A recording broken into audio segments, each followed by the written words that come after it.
conversei com alguns torcedores, né? E eu falei, hoje foi um jogo de um time que sabe jogar a Libertadores e um que não sabe. Ficou claro. O Colo-Colo é um time que é acostumado a jogar essa competição, isso é claríssimo.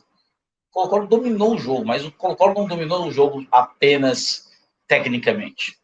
Ele dominou o jogo psicologicamente. Ele de questão de cronometrado, o jogo ele dominou. Ele dominou o Fortaleza, ele dominou o Juiz, ele dominou a partida.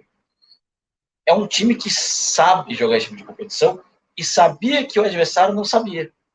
E o Fortaleza claramente demonstrou que é um time sem rodagem de Libertadores. Isso ficou muito claro. Boa parte dos atletas em campo nunca tinham jogado no Libertadores. Se eu for olhar aqui, o Benevenuto nunca jogou Libertadores, o Hércules. Pikachu nunca jogou Libertadores, Hércules, O Max, né? O Max, Moisés. o Moisés nunca jogou. O Moisés sentiu demais, apesar da assistência. A partida do Moisés foi péssima. Muitos jogadores até. Não foi dele, não, a jogada do gol? Não, foi Pikachu. O Pikachu. Foi Pikachu. Então, nem isso ele teve para ele. O Moisés foi péssimo. Então, boa parte dos jogadores não tinham rodagem alguma de Libertadores. Nenhuma. E alguns que tinham certa rodagem jogaram muito pouco Libertadores. A gente notava, por exemplo, os jogadores assim mais ligados, o Silvio Romero, por exemplo. O Silvio Romero bem ligado no começo.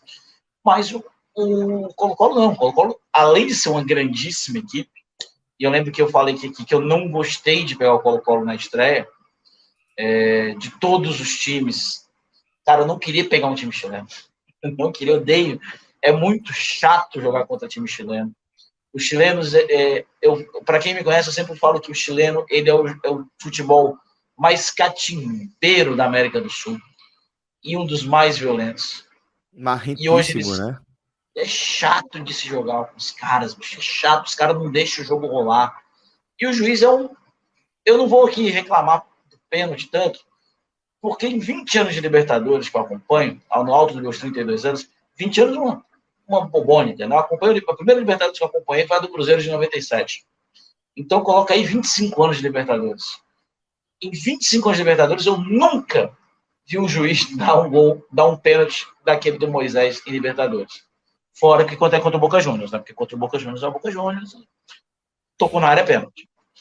Mas de resto, qualquer outro, especialmente brasileiro, não é pênalti. Então, para mim foi muito claro, o Fortaleza não soube jogar. E houve um certo erro de leitura. O Colo-Colo, ele é um time que ele joga muito numa linha alta e em passes largos, passes longos. E o Fortaleza inicialmente fez isso, né? O Fortaleza ele abaixou as linhas dele, justamente para evitar que o Colo-Colo fizesse as jogadas longas.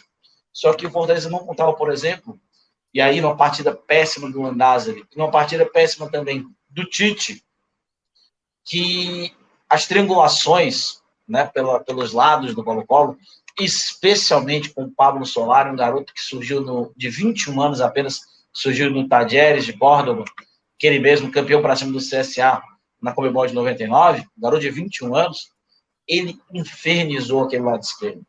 E o Tite não tinha o que fazer. Foi muito bom. Fez e é um grande jogador. O Fortaleza sentiu muito alguns desfalques. Tinga, Crispim não entrou, mas não estava bem fisicamente. Sentiu os seus desfalques. E aí ele entra com o Hércules e o Zé Wellison. E aí, para mim, esse é o grande erro do primeiro tempo. O grande erro. Que eu entendo a entrada do Hércules.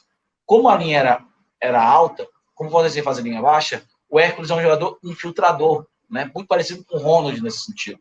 Só que fisicamente mais forte, né? Para pegar um jogo físico. Só que o Hércules é um garoto que esse ano começou a jogar no profissional do Fortaleza. Há pouco tempo estava no aspirante, ele sentiu o jogo, ele não jogou bem. E o primeiro gol do Colo-Colo sai justamente de uma bola perdida do Hércules, que para mim foi o grande problema do Hércules no primeiro tempo. O Hércules não ganhou uma segunda bola. E foi aí a grande diferença do Colo-Colo para o Fortaleza no primeiro tempo. A segunda bola, que era responsabilidade do Hércules. O Hércules não ganhou uma segunda bola. Toda segunda bola era do Colo-Colo.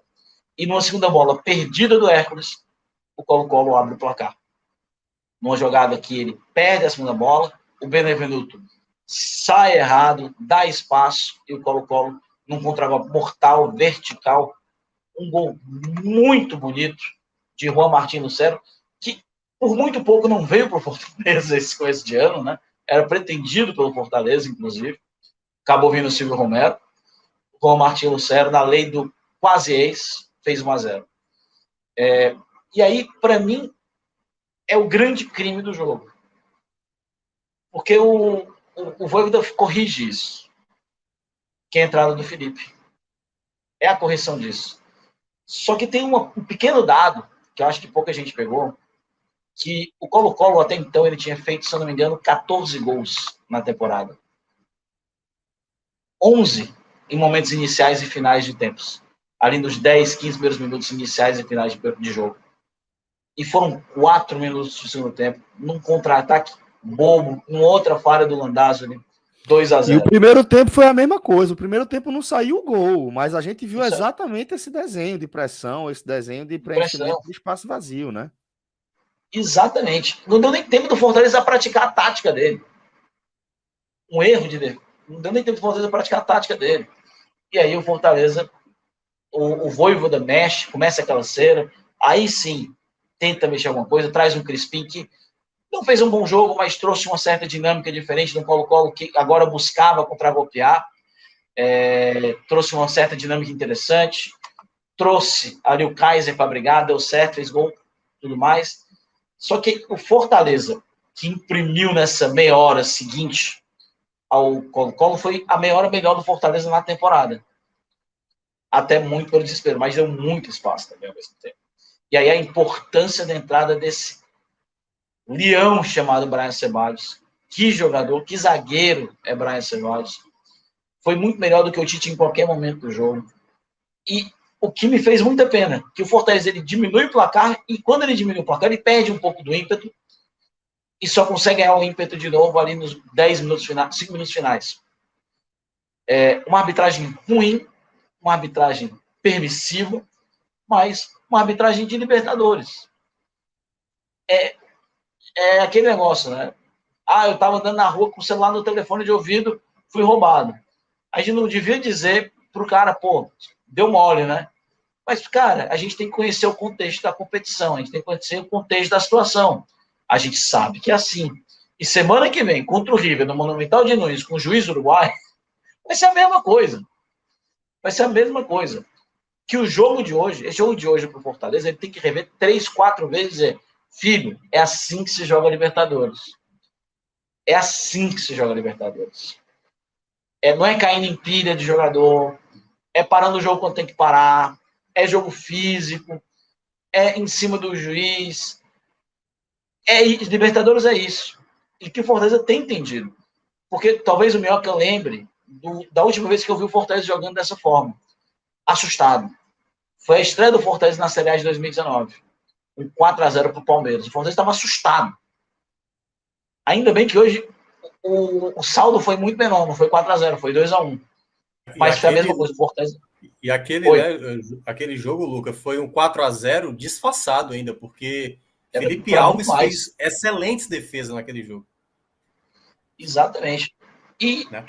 eu digo mais aqui, eu não chego a dizer que o Fortaleza merecia o empate. O Fortaleza lutou e brigou por empate. Mas a vitória do Colo-Colo é totalmente justa. E eu falei aqui várias vezes. O Fortaleza tratou a Copa do Nordeste como pré-temporada. E aí ele tá vendo agora o que é a temporada de verdade. Hoje ele viu o que é a temporada de verdade. Hoje ele viu. E que ele viu que se ele jogar como ele jogou, de domingo para trás, ele vai ter dificuldade até para pegar uma Copa Sul-Americana. Mas se ele jogar o que jogou, dos 15 do segundo tempo até mais ou menos o fim do jogo, ele tá dentro da briga. Mas primeiro ele vai ter que fazer um milagrezinho fora de casa.